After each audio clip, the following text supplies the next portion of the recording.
সংক্ষিপ্ত আলোচনায় অংশ নেবার জন্য বিনীত আহ্বান জানাচ্ছি আমাদের আজকের আয়োজনের সম্মানিত উদ্বোধক জনাব মোহাম্মদ মাহফুজুর রহমান, সহকারী police commissioner Kotwali zone, Chattogram metropolitan police. বিসমিল্লাহির রহমানির রহিম। আসসালামু আলাইকুম ওয়া রাহমাতুল্লাহ।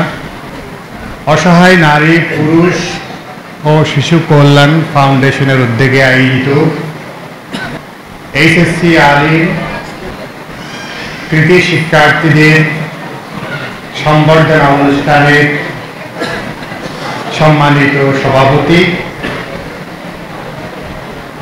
জনাব এইচ.এম. ওসমান গনি চৌধুরী, আমাদের মাঝে প্রধান অতিথি হিসেবে উপস্থিত আছেন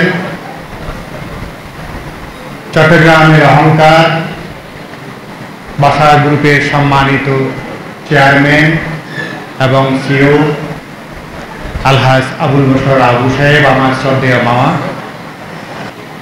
আজকে যে সম্বর্ধনার আয়োজন করা হয়েছে, এখানে আমাদের কৃতি শিক্ষার্থীবৃন্দ আছেন।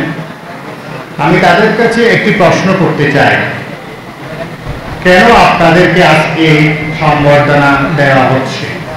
কেউ কি বলতে পারেন একজন দাঁড়িয়ে কেন আপনাকে সম্বর্ধনা দেওয়া হচ্ছে?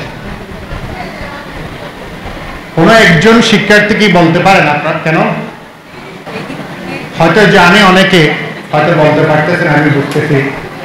আসলে এই সম্বর্ধনাটা দেওয়ার উদ্দেশ্য হলো আপনি এইচএসসি আলিমে সফল হয়েছে, আপনি যাতে আরো বেশি সফল হন সেই উৎসাহ দেওয়ার জন্য আজকে আপনাকে সম্বর্ধনা দেওয়া হচ্ছে।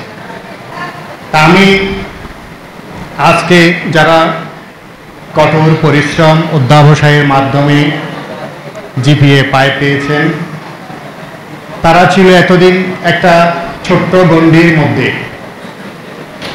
তারা university, medical college, engineering college, বিশ্ববিদ্যালয়, দেশের বাইরে যদি যায় বিশ্ববিদ্যালয়ে পড়ার সুযোগ পাবে।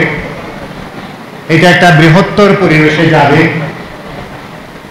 আমি বিশ্ববিদ্যালয়ের কথা বলি, ঢাকা বিশ্ববিদ্যালয়, চট্টগ্রাম বিশ্ববিদ্যালয় যারা যাবে, Chattogram medical college, Chattogram engineering college, BUET. আপনারা জানেন চট্টগ্রাম, এখানে কি চট্টগ্রাম কলেজের কেউ আছে? কোন শিক্ষার্থী আছে চট্টগ্রাম কলেজের? City college, Mohsin college? আচ্ছা, যা হোক,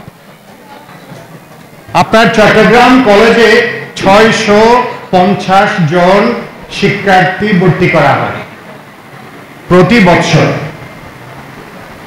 প্রতি বছর 200 ছেলে বুয়েট, ইঞ্জিনিয়ারিং, বিভিন্ন ভার্সিটিতে ভালো ভালো জায়গায় তারা যায়। কিন্তু অনেকে আবার ওখান থেকে আবার ঝরে যায়।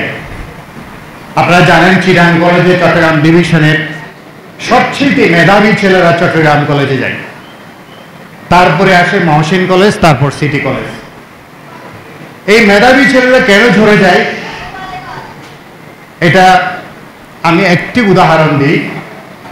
আমরা যারা অভিভাবক, মা বাবা, আমরা যদি সন্তানের প্রতি খেয়াল না রাখি, সে কোচিংয়ে যাচ্ছে, ঠিকমতো লেখাপড়া করছে কিনা, সে কলেজে যাচ্ছে, ক্লাস করতেছে কিনা, সে কলেজে আছে কিনা, এই জিনিসগুলো যদি আমরা একটু টেক কেয়ার করি, তাহলে ওই ছেলে কখনো কুপথে, অপথে যাওয়ার কোনো সুযোগ নেই।